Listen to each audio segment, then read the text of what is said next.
Akala ko bawal itong pagmimigay ng ayuda itong AX, AKAP, Tupad. Bakit ito si ano, yung sa Batangas sa 2nd District itong si tama ba ako 2nd District to si ano, si Luistro na babaeng mas laking bunganga na nagmimigay ng binilang ko yung tig 1,000 niya, namigay ng tatlong tig 1,000 dito, 3,000 ang bigay niya sa nakapila. Mayroong video ko nakita na nagtalumpati ito siya tapos namigay din ng ano ng pera doon sa Batangas.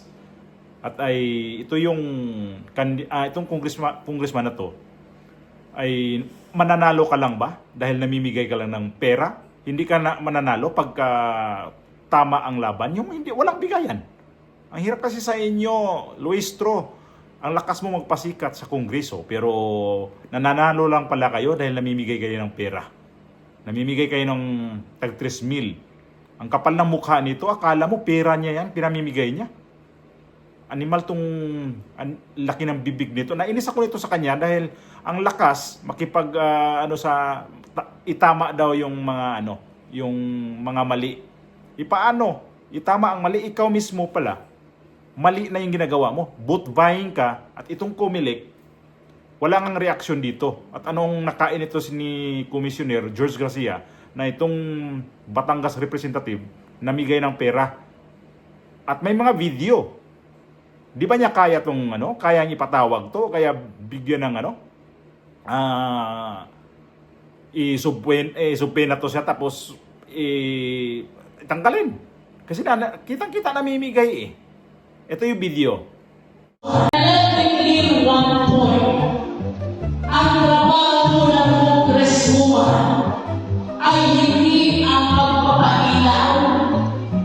Ang trabaho ng congresswoman, magbasa ng batas, makipagdibate, makipagpalitaktakan, kagaya ng napapanood yung articles doon sa TV. Tama? Kitang-kita noon nagtatalumpati na hindi daw ang trabaho ng congressman ay gumagawa ng mga batas. Pero bakit gumagawa kayo ng batas? Bakit namimigay kayo ng pera? Ang batas ba nyo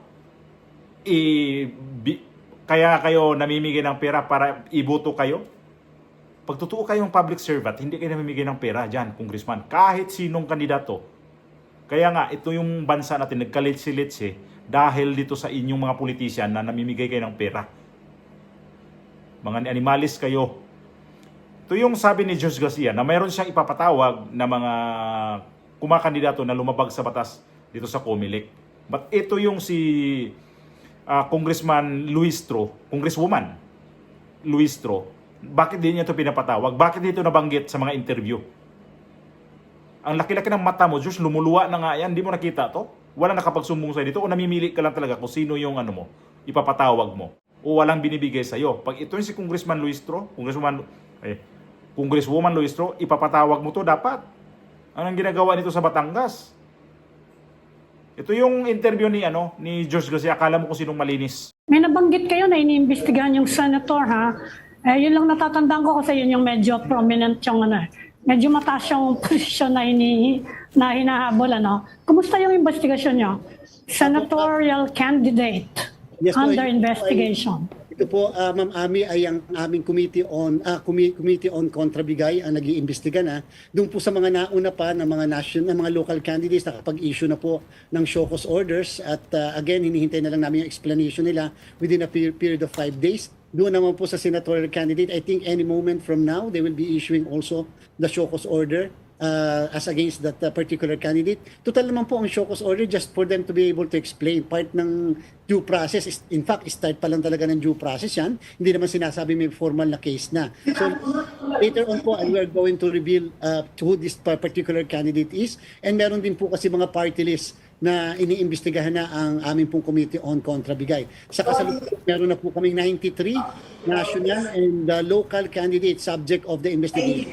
And hopefully, later on there will be a formal petition for disqualification to be filed against these particular candidates. Will you Ano make pong that exactly public, nature Chairman? nung vote buying nung senatorial candidate? Ano yung ginawa niya?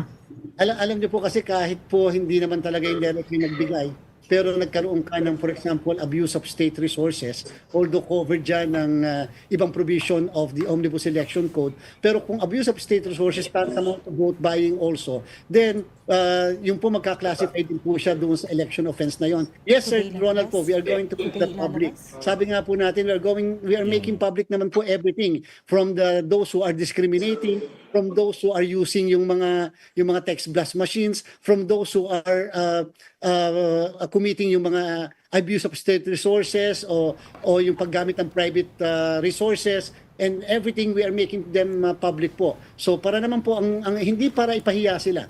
Pero gusto po namin sabihin wala naman po tayong papanigan, and we are going to reveal everything to the public. Sir, did I understand correctly? Kailan niyo po ilalabas yung names ng Ito mga itong mga inimbestigahan po. under suspicion of vote Lalo na buying? yung senator, yung senator. Candidate. Once na po yung show cause order, nilalabas po natin yung mga pangalan katulad po kanina sa ating pong briefing, sa press briefing dito, may mga nilabas po kaming pangalan, especially, for example, doon sa issue ng discrimination dyan sa Pasay City. O kung nilalabas po tayo names. Kaya lang po, mas magandang ilabas po yung names after ma-issue yung show cause order. Para hindi sabihin, pinangunahan muna ng minidya muna bago kami. Magbibigyan pa sila ng dahilan para lamang po makaiwas doon sa responsibility. So sir, when can we expect it to be specific? Lalo na po yung sa senatorial candidate. We understand gusto niyo pong bagyan na muna ng show cause order, but when should we expect the details? Ano po, after Holy Week po, i-expect po natin yan. Ayaw ko po i-put pressure doon sa committee headed by Commissioner Ernesto Maceda. Siya rin naman po ang nag-reveal yung sinasabi na name na yan, although hindi niya officially pang binanggit. And then, expect niyo po that it will be revealed the soonest possible time. Grabe ang linis magsalita. Pero lahat naman ng ano nito, pinipili lang talaga niya ang mga tao na gusto niyang pag-initan. Pag hindi niya type ang mga kandidato yan, pag-initan niya yan, ipapatawag niya. Nakikita niyo ba to? Yung malita nung nakaraan, ito sa Caloocan, si Irisi, at ito sa Cebu, si Rama, na sinuspindi niya to, tapos nag-file sila ng sa Korte Suprema na ipa-TRO yun. Binigyan ng TRO. O anong ginawa ni George Garcia? Sinama sila sa baluta kasi tinanggal sila sa baluta eh. At isa pa itong kalaban ni ewan ko kung ano nangyari itong kalaban ni Martin Romualdez dito sa Leyte, sa Tacloban. Kung ano nangyari niya na congresswoman din na ng tinakbuhan, na tauhan to ni dating Pangulong Duterte. Ewan ko kung may balita na ba ito. Kasi tinanggalin yun sa listahan eh. Pero ito si Luistro, George Garcia, grabe kitang-kita. Siya mismo namigay ng pera, nagti-3,000. Naka-blue. May pasayaw-sayaw pa nga to. Doon nangangampanya. Ito yung mga klase ngayon sa politika sa Pilipinas. Kahit maling-mali na, pag hindi ka nagbigay ng pera dito sa Comelec, ganun na lang. Pag nagbigay ka, hindi nila nakikita yon. Pero pagka ikaw ay isang ordinaryo lamang na kandidato na totoo yung hangarin mo, nakikita nila yan. Ayaw nila yan ganyan. Gusto nila yung mamumuno talaga sa bansa na baluktot. Pero pag maganda ang hangarin na kakandidato, tapos may nakita lang sila sa mga salita doon sa nangangampanya na hindi maganda pakinggan, kaagad-agad ipatawag yan. O baka i-disqualified pa. Ito si Luistro, dapat disqualified to. Disqualified ito sa sa Comelec. Kitang-kita namayad ng boto eh. Ako di ko naman kinonsinti din yung nagsalita ng mga foul din, pero panganganyan na yung sa Pasay, yung sibuyas, yung sabi na may mga double meaning, intindihin nyo naman. Mga ganun lang, ipapatawag nyo. Comelec, samantalang itong si Luistro, hindi nyo ipapatawag. Nakitang-kita na namimigay ng ng ayuda na pinagbawal yan sa inyo ngayon na kakandidato, kabawal ka mamigay ng ayuda kung sino man. Pero hindi nyo to pinansin, George Garcia. Ito yung mga nangyari sa aming mga OFW na mga binuto namin na questionable na lumabas doon sa resibo sa binuto namin, yung sa baluta. Hindi nga nyo inaksyonan yun eh. Sana nga malalabas yung TRO na yun na final talaga na i-suspende mo na yung sa mga OFW voting online. Kasi hindi talaga maganda.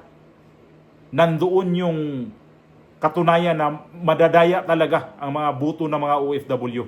Sigurado ako. Kasi nakikita ko mismo, ako mismo nakikita ko na bakit may lumalabas na pangalan doon sa pinakaresibo mo. At pinaliwanag niya yun, hindi ako naniwala sa kanyang paliwanag. Kasi nungalingan yun, George. Animal talaga tong Comelec na to. Wala na talagang ginagawa ko yan sa Comelec na maganda talaga. Kung mayroong maganda i-offer, ayaw niya. Pero may mga kabaluktutan na gusto niya. So, ibig sabihin, gusto talaga ng dayaan. Ito yung darating na eleksyon na May 12. Katakot-takot na daya to sigurado. Pustahan pa to, daming magrereklamo nito sa ginagawa ni George Garcia. Ngayon pa lang, George Garcia, ayusin mo na yan habang di pa dumating yung eleksyon. May ilang linggo ka pa na ayusin yan. Hindi yung parang nagbulag-bulagan. Hindi ka naman pwede magbulag-bulagan kasi luwa yung mata mo eh. Bingian ka pwede. Bingi ka dito at saka bulag ka sa mga issue ngayon sa Comelec.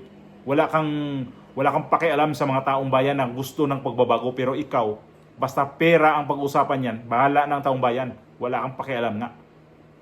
Maniwala ba kami na ito yung ikaw nagiging chairman ngayon, may pagbabago ang mangyayari? Wala. Sapagkat ito yung nakikita namin ngayon na online voting lang sa mga OFW, wala kang pakialam dito, wala kang action. Explanation mo, wala talaga. Kulang-kulang. Hindi maganda pakinggan. Ito yung nangyari nga. Ito kay Luistro. Bakit di niya ito mapatawag? Pero sa mga ibang issue, kita natin sa kanyang interview. Kala mo kung sino umaksyon, kaagad-agad. Pero sa mga kilalang politiko na siya dyan, parang natamimi siya dyan sa mga tao na yan. Hindi niya pinakailaman. Untouchable yung mga politiko na yan. Ito yung nakikita natin ngayon na may pagkabayas talaga to si George Garcia. Sinungaling pa, mayabang ka pa. Kaya daming nainis nito. Kaming mga OFW, nainis kami sa ginagawa mo dahil hindi talaga okay yung ginagawa mo sa online voting. Wala kang pakialam talaga. Hindi mo to inaksyonan.